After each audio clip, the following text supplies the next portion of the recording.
கிறிஸ்துவுக்குள் பிரியமான அன்பான சகோதரர்கள் சகோதரிகள் யாவருக்கும் மீட்பராகிய இயேசு கிறிஸ்துவின் விலையேறப்பெற்ற நாமத்தினாலே உங்கள் யாவருக்கும் வாழ்த்துதலை சொல்லுகிறேன்.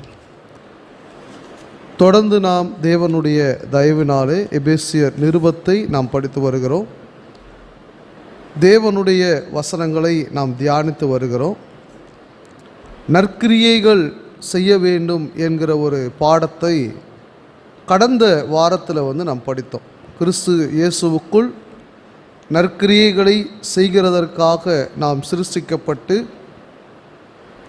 தேவனுடைய செய்கையாய் இருக்கிறோம் என்கிற ஒரு பாடத்தை கடந்த வாரத்தில் நாம் படித்தோம். சரி, எபேசியர் நிருபம் 2ஆம் அதிகாரம் 11 முதல் 18 வசனங்கள் வரை ஒரு பாடத்தை நாம் கவனிக்க போகிறோம்.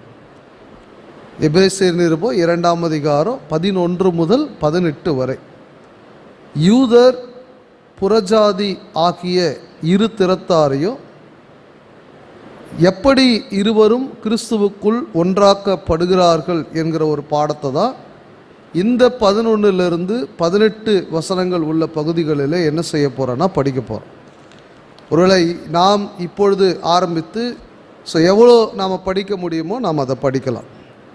எபேசியர் நிருபம் 2ஆம் அதிகாரம் 11 வாசிங்க.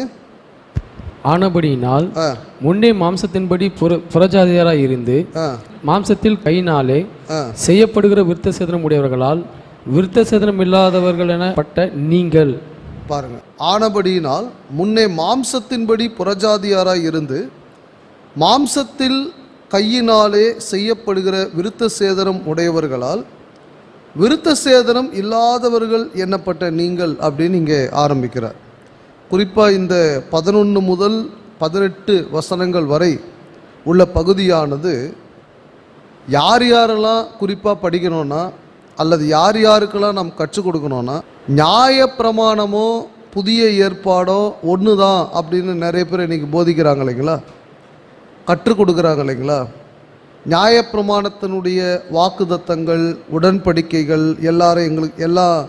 எங்களுக்கு தான் பொருந்தும் அப்படின்னு சொல்கிறாங்க இல்லைங்களா. அவங்களுக்கு அதிகமாக இந்த பகுதிகளை வாசிக்கும்படி அல்லது நாம வாசித்து அவர்களுக்கு கற்றுக் கொடுக்க வேண்டும். அவ்வளோ ஒரு முக்கியமான ஒரு பகுதியாக இந்த எபேசியர் நிருபம் 2ஆம் அதிகாரம் 11 முதல் 18 வசனங்கள் வரை உள்ளது என்பதை மறந்துடக்கூடாது. முதல் விஷயம் என்ன சொல்கிறார் 11ஆவது வசனத்தில், ஆனபடியினாலே மேற்கொண்டு நிறைய காரியங்களை அவர் சொன்னார். பாவத்திலிருந்து மீட்கப்பட்டிருக்கிறோம், உயிர்ப்பிக்கப்பட்டிருக்கிறோம், உன்னதங்களில் அவரோடு கூட உட்கார செய்தார், இது தேவனுடைய ஈவு, மேலும் நற்கிரியைகள் செய்வதற்காக நாம் சிருஷ்டிக்கப்பட்டிருக்கிறோம். இதெல்லாம் சொல்லி முடிச்சுட்டு சொல்கிறாரு, முன்னே மாம்சத்தின்படி புறஜாதியாராக இருந்து. இப்போ யார் மாம்சத்தின்படி புறஜாதியாராக இருந்தாங்களாம்? எபேசு பட்டணத்தில் கூடினவர்களில் சிலர் கிறிஸ்துவுக்குள்ளானவர்கள் மாம்சத்தின்படி என்னவா இருந்தாங்களாம்? புறஜாதியாராக இருந்தாங்க. பிரியமானவர்களே, ஒரு விஷயத்தை நல்லா நாம் புரிஞ்சுக்கணும். பழைய ஏற்பாட்டு சட்டம் கொடுக்கப்பட்ட பொழுது அந்த நியாயப்பிரமாண சட்டம் யாருக்கு மட்டும் கொடுக்கப்பட்டது என்று வேதத்தில் நாம் படிக்கிறோன்னா இஸ்ரவேல் மக்களுக்கு மட்டும்தான். அந்த காலத்தில் வாழ்ந்த இஸ்ரவேல் மக்கள் அல்லாத மக்கள் புறஜாதிகள் என்று அழைக்கப்பட்டார்கள். அந்த மக்களுக்கு நியாய பிரமாணத்தினுடைய சட்டங்கள் கொடுக்கப்படலை. இந்த சட்டம் இஸ்ரவேல் குடும்பத்தோடு மட்டும்தான் தேவன் ஏற்படுத்தினார். பாருங்கள், நாம் வாசிக்கலாம். உபாகம் புஸ்தகம் பழைய ஏற்பாட்டில் 5ஆம் அதிகாரத்துக்கு உங்களுடைய வேதாகமத்தை நீங்கள் திருப்பிக் கொள்வீர்களானால் உபாகம் புஸ்தகம் 5ஆம் அதிகாரம் 1, 2, 3 ஆகிய வசனங்களை நீங்கள் வாசித்து பார்ப்பீர்களானா, மோசே இஸ்ரவேலர் எல்லாரையும் அழைப்பித்து யார் இஸ்ரவேலர்? ஆபிரகாமுடைய மகன் ஈசாக்கு, ஈசாக்கின் மகன் யாக்கோபு, யாக்கோபுக்கு தான் தேவன் என்னன்னு பேர் மாத்துறாரு? இஸ்ரவேல். அப்போ அவருடைய குடும்பத்தை சார்ந்தவர்கள் தான் இஸ்ரவேலர்கள். இன்னைக்கு இந்திய தேசத்தில் பிறந்து விட்டு மாம்சத்தின்படி நாம் இஸ்ரவேலர்னு நாம் சொல்ல முடியாது. சரிங்களா? நாம் வந்து பூமிக்குரிய பிரகாரம் இஸ்ரவேலர்கள் அல்ல. ஆனால் அவங்க சீனாய் மலை அண்டையில் தேவன் மோசையின் மூலமாய் பேசின அந்த மக்கள் இஸ்ரவேலர்கள். அப்போ என்ன சொல்கிறார் பாருங்க, இஸ்ரவேலரே, நான் இன்று உங்கள் காதுகள் கேட்க சொல்லும் கட்டளைகளையும் நியாயங்களையும் கேளுங்கள். நீங்கள் அவைகளின்படியே செய்யும்படிக்கு அவைகளை கற்று கை கொள்ள கடவீர்கள். 2வது வசனம், நம்முடைய தேவனாகிய கர்த்தர் ஓரேபிலே நம்மோட உடன்படிக்கை பண்ணினார். நம்முடைய தேவனாகிய கர்த்தர் ஓரேபிலே யாரோட உடன்படிக்கை பண்ணினாராம்? இப்போ இஸ்ரவேல் மக்கள் வாழ்ந்த காலத்தில் எகிப்தியர்கள் இருந்தாங்களா? ஏன்னா எகிப்து தேசத்துல இருந்து தான் இவங்க என்ன செய்கிறாங்க, விடுதலையாகி வராங்க. ரைட்டுங்களா? எகிப்தியர்கள் இஸ்ரவேல் மக்களை கொடுமையாய் வேலை வாங்கினார்கள். சரிங்களா? அந்த எகிப்தியர்களுக்கு இந்த சட்டம் பொருந்துமா?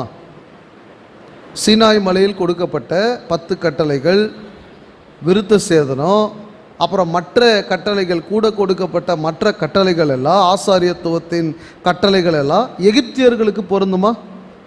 பொருந்தாது. மோவாபியர்களுக்கு பொருந்துமா?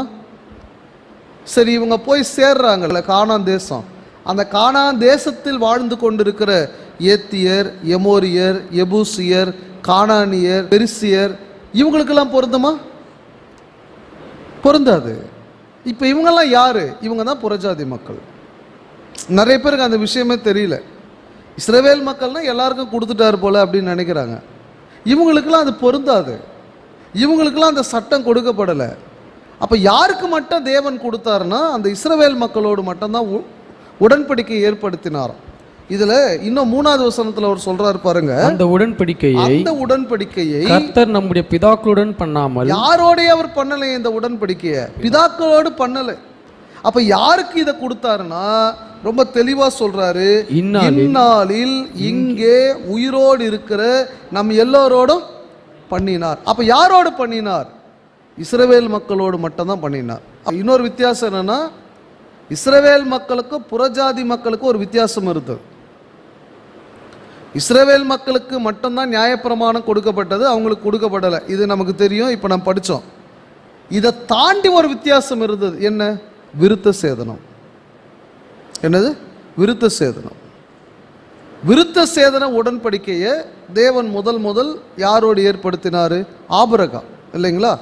ஆதியாகமம் புஸ்தகம் 17ஆம் அதிகாரத்துக்கு உங்கள் வேதாகமத்தை நீங்கள் திருப்பிக் கொள்வீர்களானா 11வது வசனத்தை வாசிங்க. உங்கள் நுனித்தோலின் மாம்சத்தை விருத்த சேதனம் பண்ண கடவீர்கள், அது எனக்கும் உங்களுக்கும் உள்ள உடன்படிக்கைக்கு அடையாளமாக இருக்கும். ஆபிரகாமின் குடும்பத்தை சார்ந்தவர்களுக்கும் மற்றவங்களுக்கும் அப்பவே ஒரு வித்தியாசம் இருந்தது. ஆபிரகாமின் குடும்பத்தை சார்ந்தவர்கள் அத்தனை பேர்களும் என்ன செய்திருப்பாங்க? அங்க விருத்த சேதனம் செய்திருப்பாங்க. மற்ற மக்கள் என்ன செய்ய மாட்டாங்க? விருத்த சேதனம் செய்ய மாட்டாங்க. இதே சட்டத்தை தேவன் எங்க கொடுக்கிறாருன்னா நியாயப்பிரமாணத்திலையும் கொடுக்கிறார். லேவியராகமம் புஸ்தகம் 12ஆம் அதிகாரம் 3வது வசனத்தை வாசிங்க. 8ஆம் நாளிலே அந்த பிள்ளையினுடைய நுனித்தோலின் மாம்சம் விருத்த சேதனம் பண்ண கடவது. எங்க சொல்றார்? இத நியாயப்பிரமாணத்துல சொல்றார். எத்தனாவது நாளில் விருத்த சேதனம் பண்ணணுமா? 8ஆம் நாளில் விருத்த சேதனம் பண்ணணும். இப்போ யோசிச்சு பாருங்க, எகிப்தியர்களோ அல்லது மோவாபியர்களோ அம்மோன் புத்திரர்களோ இல்லையா மற்ற புறஜாதி மக்களோ விருத்த சேதனம் பண்ணாங்களா? அப்போ பண்ணலை. ஏன்? ஏன்னா அந்த சட்டம் அவங்களுக்கு கொடுக்கப்படலை. இவங்க தான் இஸ்ரவேலர்கள், இவங்க தான் புறஜாதி மக்கள்னு எதை வச்சு அடையாளப்படுத்தப்பட்டார்கள்னா விருத்த சேதனத்தை வச்சு அடையாளப்படுத்தப்பட்டார்கள். எப்படி பாருங்க, எபேசியர் நிருபம் 2ஆம் அதிகாரம் 11வது வசனத்தில் அதை பற்றி தான் சொல்கிறார்.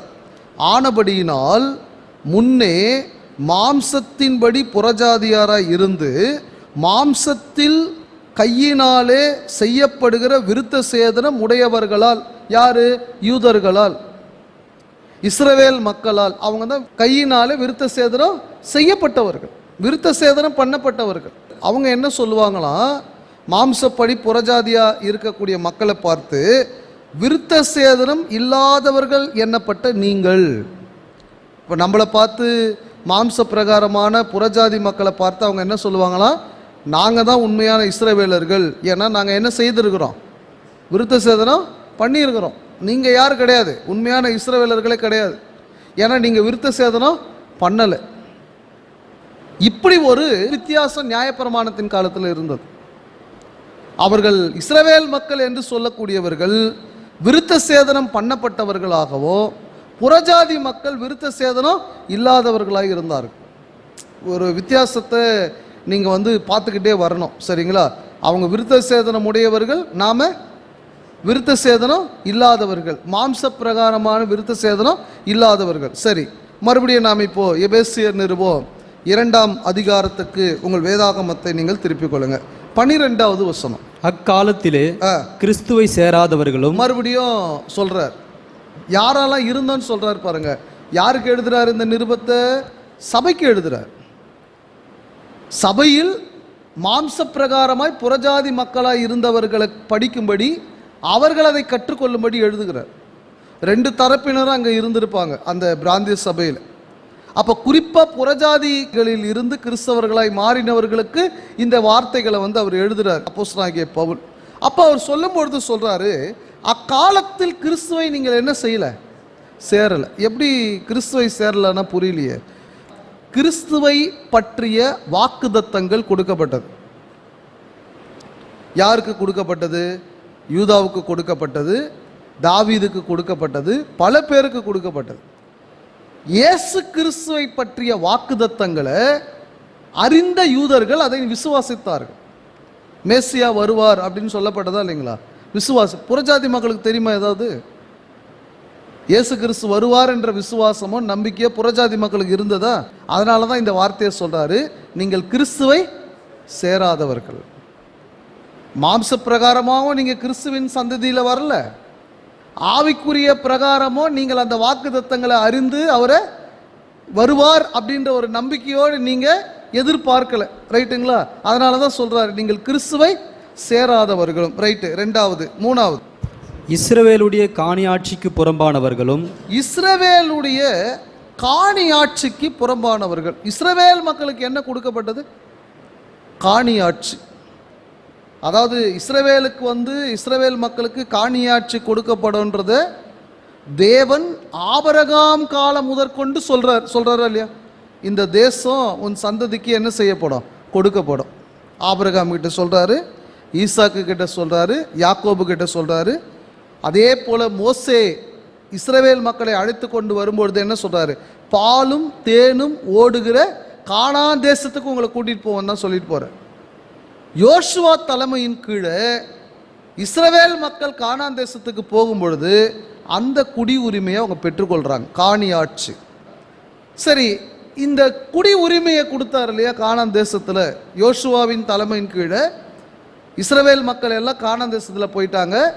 எந்தெந்த கோத்திரத்தார் எங்கெங்கே குடியிருக்கணும்னு யோசுவா சீட்டு போட்டு அவங்களுக்கு பங்கு போட்டு கொடுக்குறார். இன்றைக்கி போயிட்டு நான் தான் இஸ்ரவேலன், எனக்கு அந்த இடத்த கொடுங்க அப்படின்னு சொல்ல முடியுமா? நாம இஸ்ரவேலுடைய காணி ஆட்சிக்கு நம்ம யாரா? புறம்பானவர்கள். நமக்கும் அதுக்கும் சம்பந்தம் இல்லை, நாம் உரிமையானவர்கள் அல்ல. கானான் தேசத்தில் போய் நாம் நிலத்தை உரிமையாக இன்றைக்கி என்ன செய்ய முடியாது? கேட்க முடியாது. முதல் விஷயம், நம்ம எந்த கோத்திரத்தை சேர்ந்தவங்களும் கிடையாது, எந்த கோத்திரத்தை சேர்ந்தவங்களும் கிடையாது. சரி, தொடர்ந்து நீங்கள் வாசித்து பாருங்க. வாக்குதத்தத்தின் உடன்படிக்கைகளுக்கு அந்நியரும். வாக்குதத்தத்தின் உடன்படிக்கைகளுக்கு அந்நியர். 2 விஷயம் சொல்றார். நியாயப்பிரமாணத்தில் கொடுக்கப்பட்ட வாக்குதத்தங்களுக்கு நாம யாரு? அந்நியர். முதல்ல இதை புரிஞ்சுக்கணும். பாருங்க, இந்த வசனம்லாம் புறஜாதியாராக இருந்து கிறிஸ்தவர்களாய் மாறினவர்கள் சொல்றார். அக்காலத்தில் நீங்க எப்படி இருந்தீங்க? என்னென்னலாம் சொன்னாரு? விருத்த சேதனம் இல்லாதவர்கள் என்று எண்ணப்பட்டோம். 1. 2வது என்ன படித்தோம் நாம? கிறிஸ்துவை சேராதவர்கள், இஸ்ரவேலுடைய காணியாட்சிக்கு புறம்பானவர்கள். 4வது என்ன படிக்கிறோம் நாம? வாக்குதத்தத்துக்கு அந்நியர். வாக்குதத்தத்துக்கு அந்நியர்னா என்ன? இப்போ நீங்கள் நியாயப்பிரமாணத்தில் எடுத்தீங்களான்னா ஏராளமான வாக்குதத்தங்கள். நீ போகையிலும் ஆசீர்வதிக்கப்பட்டிருப்பாய், வருகையிலும் ஆசீர்வதிக்கப்பட்டிருப்பாய், உன் மா பிசைகிற தொட்டி ஆசீர்வதிக்கப்பட்டிருப்போம். இன்னைக்கு நிறைய மக்கள் இந்த வாக்குதத்தத்துக்காகவே சபையாக கூடுறவங்களாம் இன்றைக்கி இருக்கிறாங்க. நியூ இயர் ஆனால் நிறைய பேர் என்ன எதிர்பார்க்குறாங்கன்னா, இன்றைக்கி ஏதாவது ஒரு வாக்குத்தத்தை நமக்கு கொடுப்பாங்களா? சபையில் காலண்டரில் வெட்டி இல்லை அந்த ஸ்டிக்கர் போட்டு இன்று முதல் உன்னை இப்படி ஆசீர்வதிப்பார்னு கொடுப்பாங்களா அப்படின்னு என்ன எதிர்பார்க்குறாங்க? அந்த ஒரு ஜோசியத்தை போல எதிர்பார்க்குறாங்க. என்ன ஒரு வருத்தம்னா, உண்மை சபைகளிலேயே இந்த பழக்க வழக்கம் இன்னைக்கு உள்ள நுழைஞ்சிடுச்சு. இவங்களும் என்ன பண்ணுறாங்கன்னா, நாங்கள் வந்து வசனம் கொடுக்குறோம் அப்படின்ற மாதிரி உள்ளுக்குள்ளே நுழைஞ்சு கரெக்டாக நியூ இயர் ஆனால் வசனம் கொடுத்து அனுப்புகிறாங்க. வாக்குதத்த வசனம் அதிலே போட்டுக்குது, போர்ட்லே கீழே கிறிஸ்துவின் சபைன்னு போட்டுக்குது, மேலே வாக்குதத்த வசனம்னு போட்டு ஒரு வசனத்தை அடித்து எல்லாருக்கும் டிஸ்ட்ரிபியூட் பண்ணுறாங்க. வசனம் கொடுக்கறது தப்பு இல்லை, ஆனால் அது வாக்குதத்த வசனம்னு கொடுக்குறது தவறு. இப்போ இந்த வருஷம் ஃபுல்லாக அதுதான் நமக்கு வாக்குதத்தமா? இப்போ மற்ற வசனத்தெல்லாம் படிக்க மாட்டோமா? இப்போ மற்ற வசனம்லாம் நமக்கு பொருந்தாதா? இப்படி ஒரு வசனம் படிக்கிறீங்கன்னு வச்சுக்கோங்களேன், என் கிருபை உனக்கு போதும் இல்லையா, என் கிருபை உனக்கு போதும். சரி, 2022 அந்த வாக்குத்தத்தம் கொடுக்குறாங்க. 2023 என்ன வாக்குத்தத்தம் கொடுப்பாங்க? அப்போ 2023 என் கிருபை உனக்கு போதுன்ற வசனம் பொருந்தாதா? இப்போ நீங்கள் யோசிச்சு பாருங்களேன், உலக பிரகாரமான மக்கள் சொல்லுவாங்க 7.5 வருஷம் உனக்கு சனின்னுவாங்க. சொல்கிறாங்களா இல்லையா? 7.5 வருஷத்துக்கு அப்புறம் உன் கெட்டதெல்லாம் போகன்றான். உலகத்தார் கூட சில நேரத்தில் பார்த்தீங்கன்னா இந்த வருஷம் உனக்கு துக்கமாக இருக்கும், அடுத்த வருஷம் உனக்கு நல்லா இருக்குன்னு மாற்றி மாற்றி கொடுப்பாங்க. பைபிள் எடுக்கிறேன்னு சொல்லக்கூடிய சில பேர் தான் எப்போவுமே உன்னை கர்த்தர் என்ன பண்ணுவார்? ஆசீர்வதிச்சிருவார். எப்போவுமே உனக்கு இந்த வசனம் வாக்குத்தத்தம், இது முழுக்க முழுக்க ஏமாற்று வேலை. எதிர்காலத்தை மனிதனால் கணிக்க முடியாது. யூகிக்கலாம், சயின்டிஸ்ட் யூகிக்கிறாங்க அடுத்த வருஷம் இவ்வளோ மழை வரும், வாய்ப்பு இருக்குது. அறிவியலினால் யூகிக்கலாம். சில நேரத்தில் வந்து ஒரு மனிதனுடைய குணாதிசயத்தை பற்றி நம்ம யூகிக்கலாம். ஆனால் 100% இதுதான் நடக்குன்னு யாரால யூகிக்க முடியும்? கொரோனாவை யூகிச்சாங்களா? நான் யாராவது? எத்தனையோ பேர் நான் வருங்காலத்தை சொல்கிறேன்னு சொன்னவங்க யாராவது அந்த 2020 இந்த வருஷம் ஃபுல்லாக சர்ச் பில்டிங் எல்லாம் பூட்ட போகிறாங்க, நம்ம யாரும் வெளியில் வர முடியாதுன்னு சொன்னாங்களா? நான் யாராவது? அந்த வருஷமாக கண்டிப்பாக எல்லாருக்கும் போர்டு போட்டு வாக்குத்தத்தத்தை கொடுத்துருப்பாங்களா? கொடுத்துருக்க மாட்டாங்களா? கர்த்தர் இன்று முதல் உன்னை அதிகமாக என்ன பண்ணுவார்? ஆசீர்வதிப்பார். வேலை போயிடுச்சு அவருக்கு. அப்படி கொடுக்கப்பட்ட பல பேருக்கு வேலை போயிடுச்சு. ஆனால் கொடுத்தவரை கள்ள போதகர்னு அவர் ஒத்துக்க மாட்டுறாரு. அதுதான் பிரச்சனையே. அப்போ நமக்கு சொன்ன வாக்குத்தத்தம் தப்புன்றதை அவர் புரிஞ்சுக்க மாட்டுறார். பிரியமானவர்களே, அப்போ ஒரு விஷயத்தை நாம் புரிஞ்சுக்கணும். நியாயப்பிரமாணத்தில் கொடுக்கப்பட்ட வாக்குத்தத்தத்தை இன்றைக்கி நாம் ஃப்ரேம் போட்டு வீட்டில் மாட்டிக்கிறதுனாலையோ இல்லை அதையே நாம் படித்து கொண்டு இருப்பதுனாலையோ நல்லா புரிஞ்சுக்கங்க, அது பிரயோஜனம் இல்லை. ஏன்னா வேதம் சொல்லுகிறது, இன்றைக்கு வாழ்ந்து கொண்டிருக்கிற மாம்சப்படி புறஜாதியாராகிய நமக்கும் அந்த நியாயப்பிரமாணத்தின் வாக்குத்தத்தங்களுக்கும் சம்பந்தம் இல்லை. அடுத்து இன்னொரு வார்த்தை சொன்னார், என்னது? உடன்படிக்கை அப்படிதான். இஸ்ரவேல் மக்களுக்கு கொடுக்கப்பட்ட உடன்படிக்கைக்கும் நமக்கும் என்ன இல்லை? சம்பந்தம் இல்லை. எப்படி?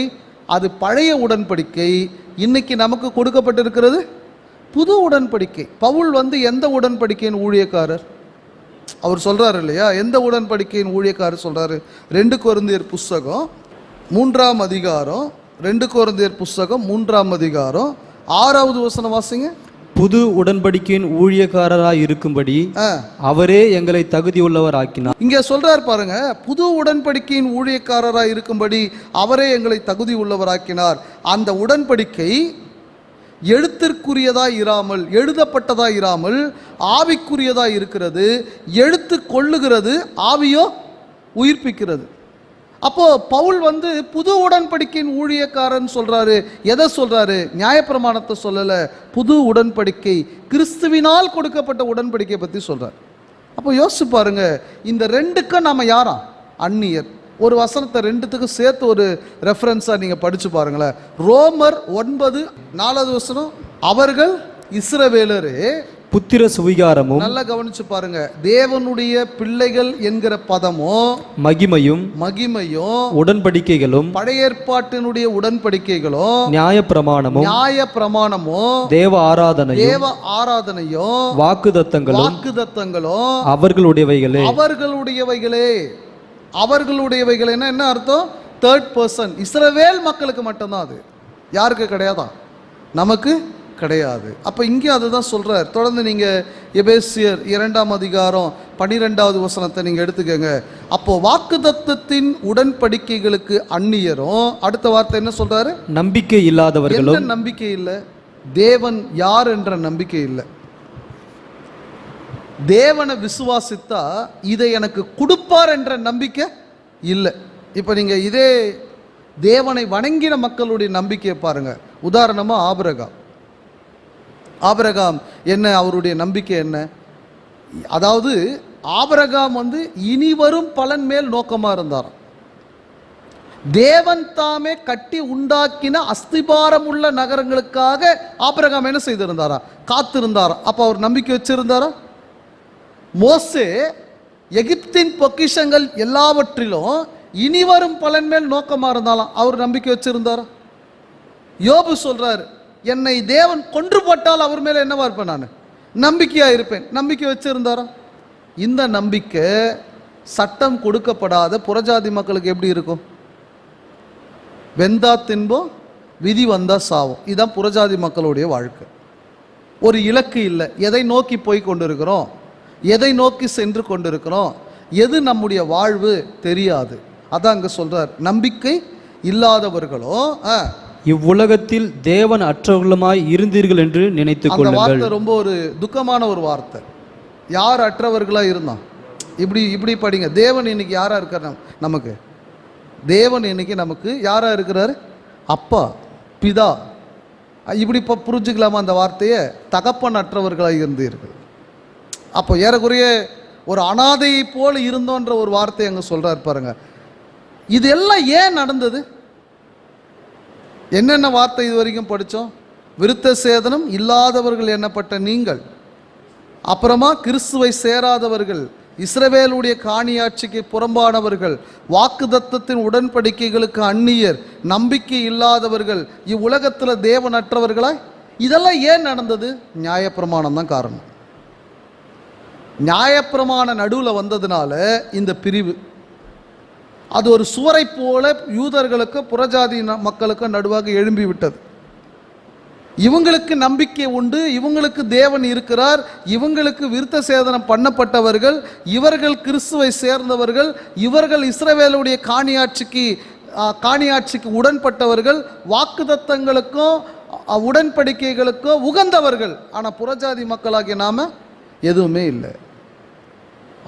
அதனால தான் ஆண்டவராகிய இயேசு கிறிஸ்து இந்த பூமிக்கு என்ன செய்தாராம்? வந்தார்.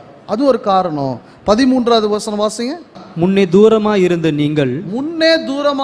நீங்கள் இப்பொழுது கிறிஸ்து இயேசுவுக்குள் கிறிஸ்துவின் இரத்தத்தினாலே சமீபமானீர்கள். இப்போ தூரமாய் இருந்த நாம கிறிஸ்து இயேசுவினாலே, அவருடைய இரத்தத்தினாலே என்ன செஞ்சிட்டோமா? இப்போ சேர்ந்துட்டோம்.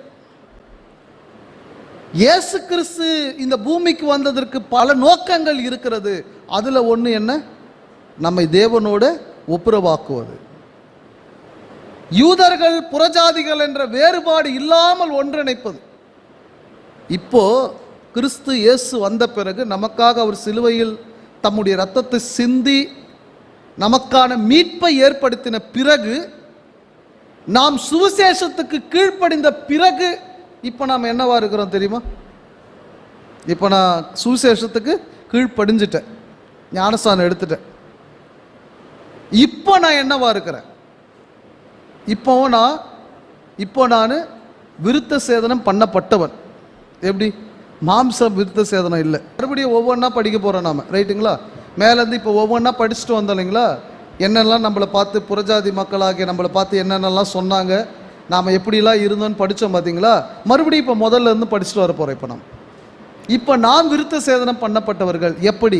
ரோமர் 2ஆம் அதிகாரம் 28-29 வாசிங்க. ஆதலால் புறம்பாக யூதனானவன் யூதன் அல்ல. என்னன்னு சொல்லிட்டாரு? புறம்பாக மாம்சத்தினால் விருத்த சேதனம் பண்ணப்பட்ட யூதன் அல்ல, ரிஜெக்டட், ரைட்டுங்களா? தள்ளப்படுகிறார். யூதன் அல்ல.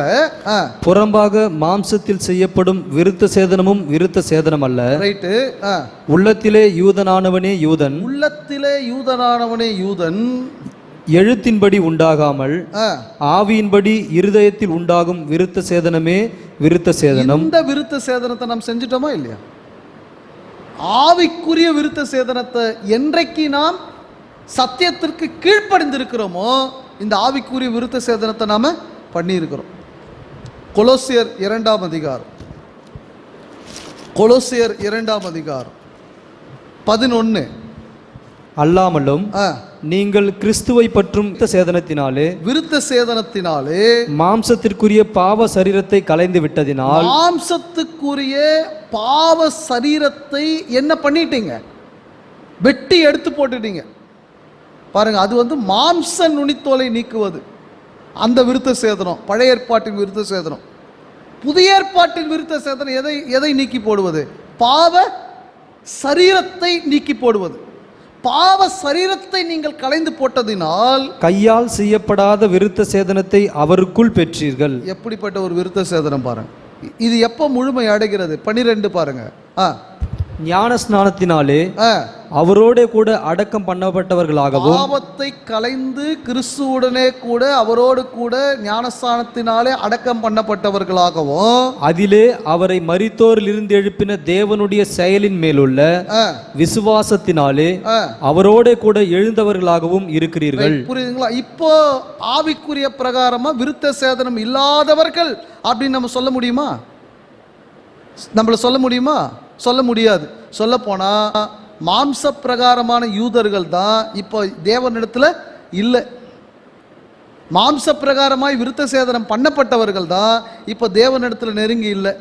ஆவிக்குரிய பிரகாரம் பாவ சரீரத்தை களைந்து போட்ட இருதயத்தில் செய்யப்பட்ட விருத்த சேதனம் உள்ளவர்கள் தான் இன்னைக்கு யாருடைய பிள்ளைகளா இருக்கிறாங்க? தேவனுடைய பிள்ளைகள். புரியுதுங்களா? ரைட். 2வது என்ன படித்தோம் நாம? முதல் விருத்த சேதனம் இல்லாதவர்கள் என்னப்பட்ட நாம ஆவிக்குரிய பிரகாரம் இருதயத்தில் என்ன செய்யப்பட்டு விட்டோம்? விருத்த சேதனம் பண்ணப்பட்டுட்டோம். 2வது என்ன வார்த்தை சொன்னாரு?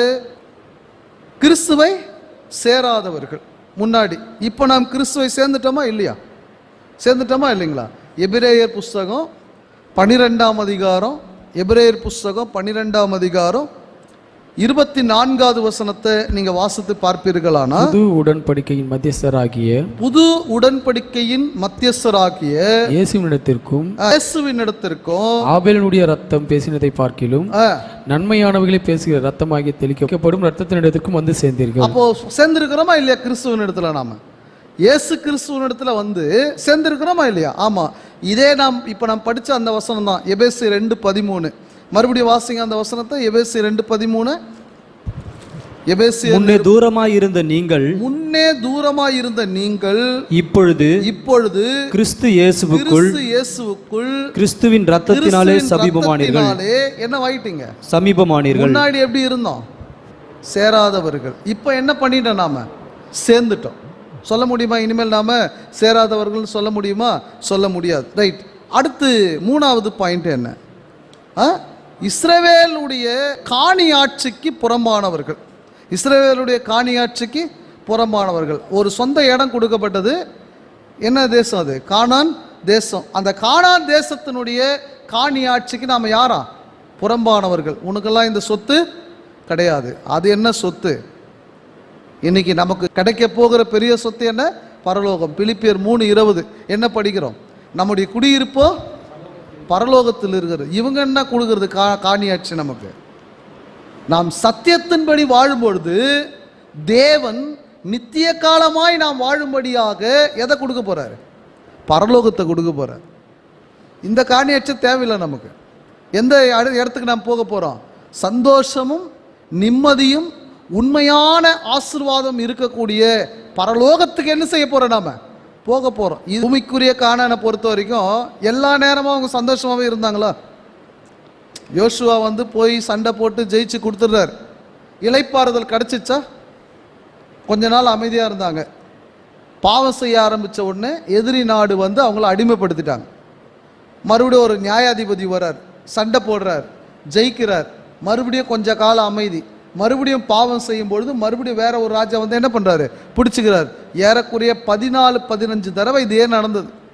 ராஜாக்கள் காலம் வரைக்கும் இதே தான் நடந்தது. சமாதானமாக இருந்தாங்க அவங்க. ஆனா தேவன் நமக்கு கொடுக்க போகிற தேசத்துல என்ன இருக்குமாங்க? நீதி வாசமாய் இருக்கும். சமாதானம் இருக்கும், சந்தோஷம் இருக்கும். எந்த இடம் அது? பரலோகம். எவ்வளோ பெரிய பாக்கியம் பாருங்க. சரி, அடுத்த பாயிண்ட் என்ன? வாக்குதத்தத்திற்கு அந்நியர். ரெண்டா நம்ம அதை பிரித்தோம் இல்லைங்களா? அப்போ முதல் வார்த்தை என்ன? வாக்குதத்தத்துக்கு அந்நியர். ஆனால் இன்னைக்கு நமக்கு வாக்குதத்தத்துக்கு இன்னைக்கு கிறிஸ்துவுக்குள் கீழ்ப்படிஞ்ச உடனே வாக்குதத்தங்களுக்கு அந்நியரா? நியாயப்பிரமாணத்தின் வாக்குதத்தங்களுக்கு நாம் அந்நியர் தான். ஆனால் கிறிஸ்துவுக்குள் தேவன் இன்னைக்கு நமக்கு என்ன கொடுத்துருக்கிறாரு? வாக்குதத்தம் கொடுத்துருக்கிறாரா இல்லையா? யாக்கோபு 1ஆம் அதிகாரம் 12வது வசனம் வாசிங்க. சோதனையை சகிக்கிற மனுஷன் பாக்கியவான், சோதனையை சகிக்கிற மனுஷன் பாக்கியவான், அவன் உத்தமன் என்று விளங்கின பின்பு கர்த்தர் தம்மிடத்தில் அன்பு கூறுகிறவர்களுக்கு வாக்குதத்தம் பண்ணின ஜீவ கிரீடத்தை பெறுவான். மாப்பு செய்கிற தொட்டி தேவையில்லை இன்னைக்கு, நல்லா புரிஞ்சுக்கங்க. வாளாக்காமல் தலையாக்குவது தேவையில்லை இன்னைக்கு, ரைட்டுங்களா? எல்லாமே பூமிக்குரிய வாக்குதத்தம், அழிஞ்சு போயிடும். இந்த வாக்குதத்தம் எப்படிப்பட்ட வாக்குதத்தம்? ஜீவ கிரீடம். ஜீவனால என்ன அர்த்தம்? அழியாததுன்னு அர்த்தம். ஜீவ கிரீடனால அழியாத கிரீடம். இதை இன்னைக்கு நமக்கு வாக்குதத்தமா கொடுத்துருக்கிறார். இதை விட வேற என்ன வாக்குதத்தம் வேணும் நமக்கு? பாருங்க, 2 பேதுரு புஸ்தகம் 3ஆம் அதிகாரம், 2 பேதுரு புஸ்தகம் 3ஆம் அதிகாரம் 13வது வசனத்தை வாசிங்க.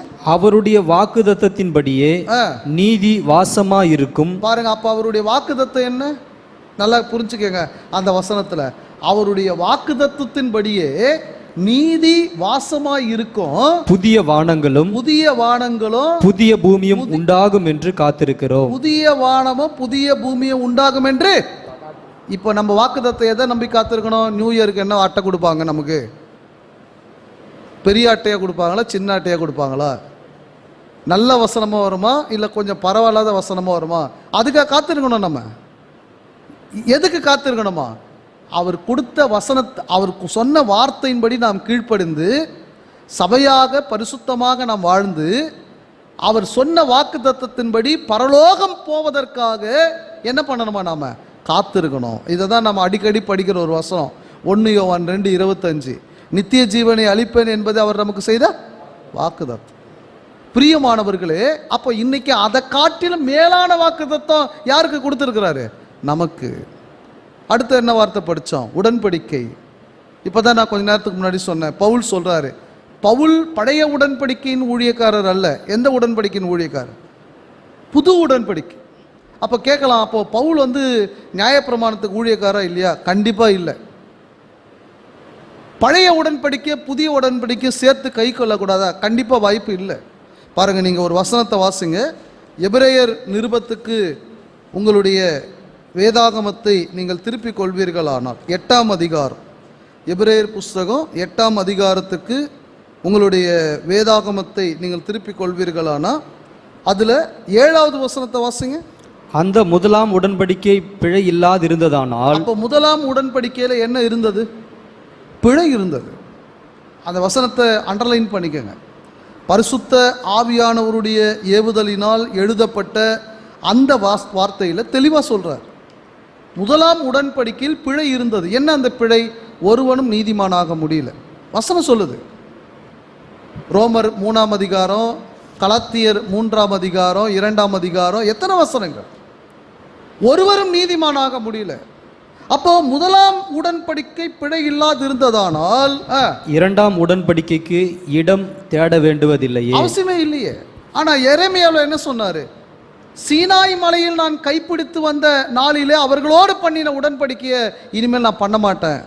இனிமேல் நான் புது உடன்படிக்கையை பண்ண போகிறேன். அதை தொடர்ந்து 8லிருந்து 12 வசனம் வரைக்கும் அந்த எரேமியா தீர்க்கதரிசனுடைய வசனத்தை ஃபுல்லாக இந்த எபிரேயர் ஆசிரியர் சொல்லிட்டு 13வது வசனத்தில் ஒரு வார்த்தை சொல்றாரு பாருங்க. புது உடன்படிக்கை என்று அவர் சொல்லுகிறதினாலே, நியூ கவனன்ட், புது உடன்படிக்கை என்று அவர் சொல்லுவதினாலே முந்தினதை பழமையாக்கினார். முதலாவது உடன்படிக்கை இருந்ததா, பிழை உள்ள உடன்படிக்கை. அந்த உடன்படிக்கை என்னவாக்கிட்டார்? பழமை. அதனால தான் அதுக்கு பேர் என்ன இன்னைக்கு நம்ம படிக்கிறோம்? பழைய ஏற்பாடு. பழமை ஆயிடுச்சு. இப்போ யோசிச்சு பாருங்களேன், பழமையான உடன்படிக்கையை நமக்கு இன்னைக்கு தேவையில்லை. எந்த உடன்படிக்கை தான் இன்னைக்கு தேவை? புதிய உடன்படிக்கை, புது உடன்படிக்கை. இயேசு கிறிஸ்து எந்த ஏற்பாட்டின் மத்தியஸ்தராக இருக்கிறார்? எந்த உடன்படிக்கையின் மத்தியஸ்தராக இருக்கிறார்? நல்லா புரிஞ்சுக்கங்க. எபிரேயர் 9:15 வாசிங்க. ஆகையால் முதலாம் உடன்படிக்கையின் காலத்திலே நடந்த அக்கிரமங்களை நிவர்த்தி செய்யும் பொருட்டு அவர் மரணமடைந்து அழைக்கப்பட்டவர்கள் வாக்குத்தத்தம் பண்ணப்பட்ட நித்திய சுதந்திரத்தை அடைந்து கொள்வதற்காக புது உடன்படிக்கையின் மத்தியஸ்தராய் இருக்கிறார். புது உடன்படிக்கையின் மத்தியஸ்தர். அப்போ யோசிச்சு பாருங்க, இன்னைக்கு நமக்கு பழைய உடன்படிக்கைக்கு தான் நாம் அந்நியர். ஆனால் புது உடன்படிக்கைக்கு நாம் யார் கிடையாது? அந்நியர் கிடையாது, சுதந்திரவாளிகள். அப்போ புது உடன்படிக்கை நமக்கு கொடுக்கப்பட்டிருக்கிற இந்த புது உடன்படிக்கையிலே நாம் என்ன செய்யப்பட்டிருக்கிறோம் அப்படின்னா சேர்க்கப்பட்டிருக்கிறோம். புது உடன்படிக்கையாக நாம் என்ன செய்யப்பட்டிருக்கிறோம்னா வாழ்ந்து கொண்டிருக்கிறோம். சரி, அடுத்த ஒரு வார்த்தை என்ன படித்தோம் எபேசியரில்? நம்பிக்கை இல்லாதவர்கள். எப்போ? நியாயப்பிரமாணம் இருந்த வரைக்கும் நாம் எப்படிப்பட்டவர்களாக இருந்தோமா? நம்பிக்கை இல்லாதவர்கள். இப்போ 1 பேதுரு 1:4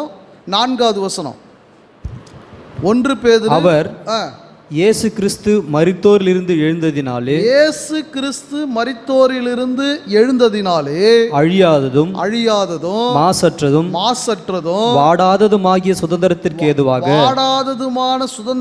ஏதுவாக ஜீவனுள்ள நம்பிக்கை உண்டாகும்படி. ஜீவனுள்ள நம்பிக்கை யாருக்கு உண்டாகணும்?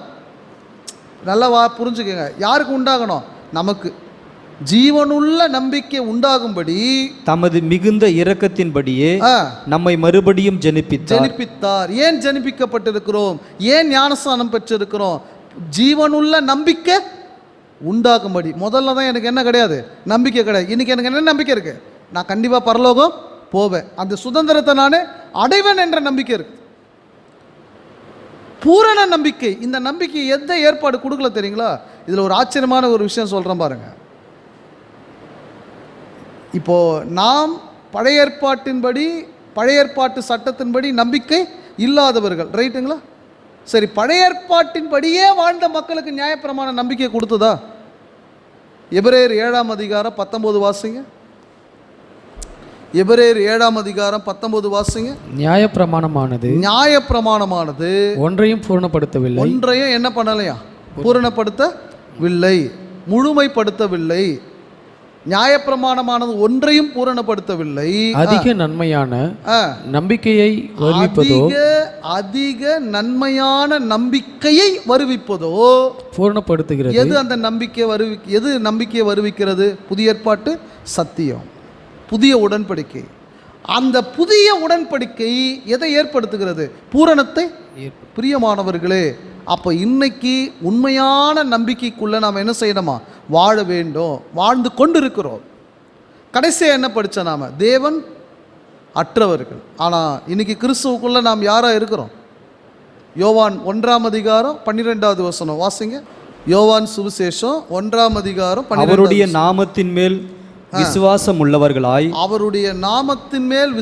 உள்ளவர்களாய் அவரை ஏற்றுக்கொண்டவர்கள் எத்தனை பேர் அவரை ஏற்றுக்கொண்டீர்களோ, அவருடைய சுவிசேஷத்துக்கு கீழ்ப்படிந்தீர்களோ, அத்தனை பேர்களும் தேவனுடைய பிள்ளைகள் ஆகும்படி அவர்களுக்கு அதிகாரம் கொடுத்தார். என்ன கொடுத்திருக்கிறாரா? இன்னைக்கு ஆண் என்றும் இல்லை, பெண் என்றும் இல்லை, யூதன் என்றும் இல்லை, கிரேக்கன் என்றும் இல்லை, எல்லாருக்கும் இந்த பொறுப்பை, இந்த உரிமையை தேவன் கிறிஸ்துவுக்குள் என்ன பண்ணியிருக்கிறார்? கொடுத்திருக்கிறார். ரோமர் 8:15 வாசிங்க. ரோமர் நிருபம் 8:15. அந்தபடி திரும்பவும் பயப்படுகிறதற்கு நீங்கள் அடிமைத்தனத்தின் ஆவியை பெறாமல், திரும்பவும் பயப்படுவதற்கு அடிமைத்தனத்தின் ஆவியை பெறாமல், அப்பா பிதாவே என்று கூப்பிடத்தக்கதாக புத்திர சுவிகாரத்தின் ஆவியை பெற்றீர்கள். இன்னைக்கு நாம தாராளமா என்னன்னு கூப்பிடலாமா? நம்ம அப்பாவே, அப்பா பிதாவே. ஆரம்பத்தில் நான் சொன்னேன், தேவன் அற்றவர்களாய் இருந்த நமக்கு இயேசு கிறிஸ்துவானவர் தன்னையே பலியாக ஒப்பு கொடுத்ததினாலே அப்பா பிதாவே என்று தேவனை நாம் கூப்பிடத்தக்கதான புத்திர சுவிகாரத்தின் ஆவி நமக்கு கிடைக்கும்படி தன்னுடைய ஜீவனை அவர் என்ன பண்ணாராம்? விட்டார். யோசிச்சு பாருங்க, முன்னான நிலை எப்படி, இன்னைக்கு நாம் கிறிஸ்துவுக்குள்ள எப்படி இருக்கிறோம்? தேவனுக்கு நாம் நன்றி சொல்ல வேண்டும். அந்த பொறுப்பை உணர்ந்து கொள்ள வேண்டும். ஒருவேளை இன்றைக்கும் நியாயப்பிரமாணம் இருக்குமானா நம்ம நிலைமை இதுதான். ஆனால் தேவன் நம்மேல் வைத்த கிருபையினால், தயவினால், கிறிஸ்துவினாலே இந்த மீட்பை என்ன பண்ணியிருக்கிறார்? நமக்கு கொடுத்திருக்கிறார். நம்பிக்கையை கொடுத்திருக்கிறார். நம்மை பிள்ளைகள் ஆக்கியிருக்கிறார். எவ்வளோ நாம் அவருக்கு பிரியமுள்ளவர்களாக வாழ வேண்டும் என்பதை புரிந்து கொள்ள வேண்டும். பொறுமையோடு கூட இந்த வசனங்களை கேட்டு உங்கள் யாவரையும் தேவன் தாமே ஆசீர்வதிப்பாராக. கர்த்தருக்கு சித்தமானால் எபேசியர் நிருபம் 2ஆம் அதிகாரம் 13 மீண்டுமாக நாம் படிக்கும்படி கடந்து செல்வோம்.